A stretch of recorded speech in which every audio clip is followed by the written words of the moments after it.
Sam Rafinha za 60 milijuna nije ludo. Čovjek koji će vjerojatno biti brazilski prvotimac, ljevak na desnoj strani, kakvih igrača nema baš puno.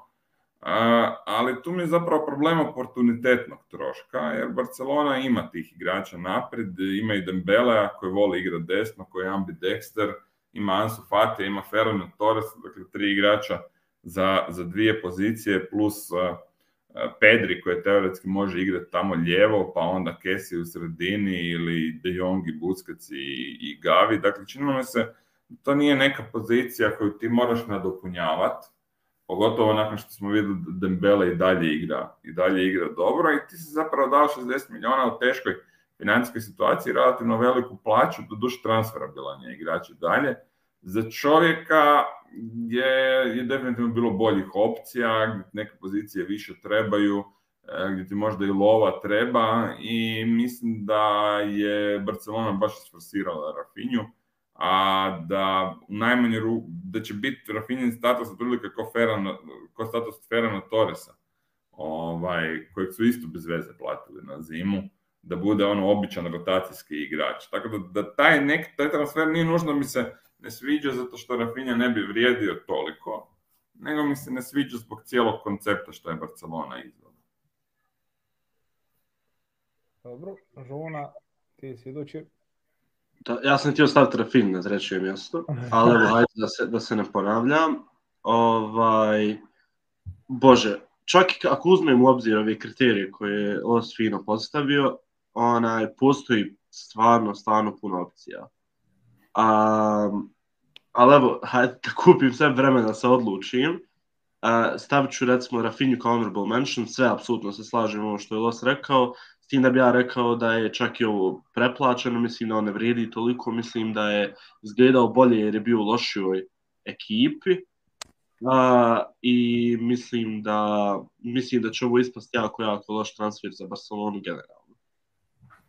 Hajde da otvorimo sa Aleksandrom Isakom. Dakle, čovjek koji po transfermarktu vrijedi 30 milijuna i čovjek koji je prošle sezone zabio ispod 10 golova za Real Sociedad je plaćen 70 milijuna. Sad ja razumijem, ovo se može uzeti kao recimo neka vrsta pančne kupovine, jer Newcastle je bio dosta tih.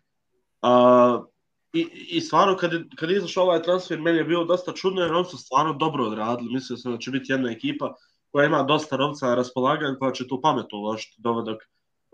Dovođenje ovoga Svena Botmana, mi se jako svidjelo. Botman je odličan štoper za relativno niske pare, koji je imao super sezonu u Lillu i kupovina koja je Newcastle trebala. Međutim, Newcastle ima Chrisa Wooda, ima Calluma Wilsona,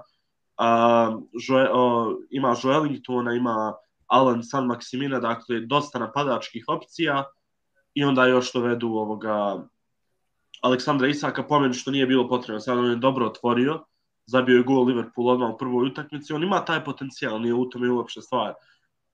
Dosta je visok, ali opet 70 milijuna je jako puno za igrača koji je podložan povredama, kojeg će jako teško prodati kasnije, zato što ja mislim da je sad toliki pritisak na njemu da će ga svi lako otpisati nakon jedne lošije sezone, kako mu je recimo prošle sezone bilo u Sociedadu. Tako da, hajde ovo tvorču sa Isakom, mada stvarno ima puno konkurencije.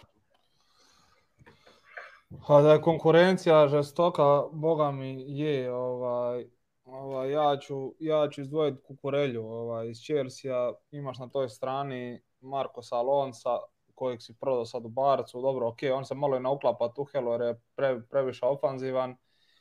I imaš Bena Chilwella, dakle imaš dvojicu igrača, si već imao tu i ti praktički čovjeka koji će biti zamjena, plaćaš 60 kusur milijuna eura.